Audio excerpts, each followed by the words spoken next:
कुमाऊं समाज महाकुंभ 2025 राजस्थान के राज्यपाल महामहिमा माननीय हरिभाऊ बागरी एवं राजस्थान सरकार के कैबिनेट पशुपालक मंत्री जोगाराम कुमावत व पूर्व विधायक नानूराम कुमावत समाज महाकुंभ में शिरकत की है।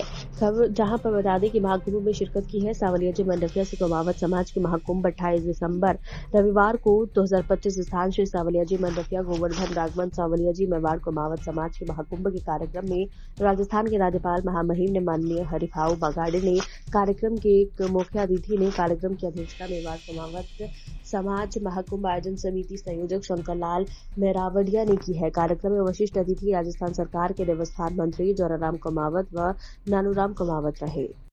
आज सावलिया जी की इस पवित्र भूमि पर कुमावत समाज का महाकुंभ का कार्यक्रम हो रहा है और इस महाकुंभ में समाज में शिक्षा के प्रचार शिक्षा को बढ़ावा देने, बालिकाओं को शिक्षा ज्यादा से ज्यादा मिले, बच्चों को ज्यादा से ज्यादा शिक्षा मिले, उच्च शिक्षा मिले और राजनीतिक क्षेत्र में भागीदारी बढ़े, हमारी शासन व्यवस्था में, प्रशासनिक व्यवस्था में हमारी भागीदारी बढ़े और प्राइवेट सेक्टर में भी हमारी भागीदारी बढ़े।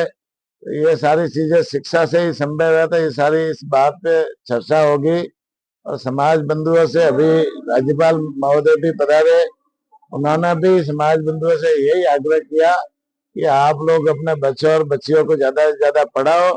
शिक्षा के संबंध में सरकार बहुत सारी सुविधाएं दे रही है, कॉलेजें खोली है, गांव ढाणी में स्कूलें भी खोली है, भौतिक व्यवस्था सरकार दे रही है। साथ ही साथ में जहाँ हॉस्टल की जरूरत होगी या छात्रावास की जरूरत होगी वो भी सरकार मदद करती है। तो आप नियमों में आकर के उसको भी आवेदन करें तो उसमें भी सरकार सहायता करेगी। लेकिन अपने बच्चों और बच्चियों को ज्यादा से ज्यादा पढ़ाओ। पढ़ने लिखने के बाद में वो योग्य बनेंगे तभी जाकर के समाज का विकास, संपूर्ण विकास होगा और पढ़ने लिखने के बाद में योग्य व्यक्ति बनेगा तो वो इस राजस्थान के विकास में भी बहुत ही महत्वपूर्ण भूमिका निभाएगा। आज जो राज्यपाल महोदय कार्यक्रम में शिरकत की है, उन्होंने किस तरह की घोषणा और समाज को प्रेरणा का राज्यपाल महोदय ने यही बात कही कि भाई अपने बच्चों और बच्चियों को ज्यादा से ज्यादा पढ़ाओ और कुरीतियां है तो कुरीतियों को कम करो, ठीक है।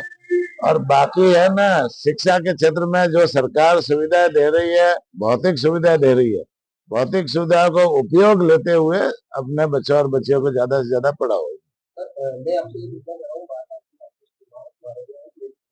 छात्रावास के नियम बने हुए हैं और संस्था को बनानी होती है। संस्था बना करके उसे रजिस्टर्ड करो, रजिस्टर करके उसकी 3 साल की ऑडिट रिपोर्ट कराओ, ऑडिट रिपोर्ट करके फिर आवेदन करो।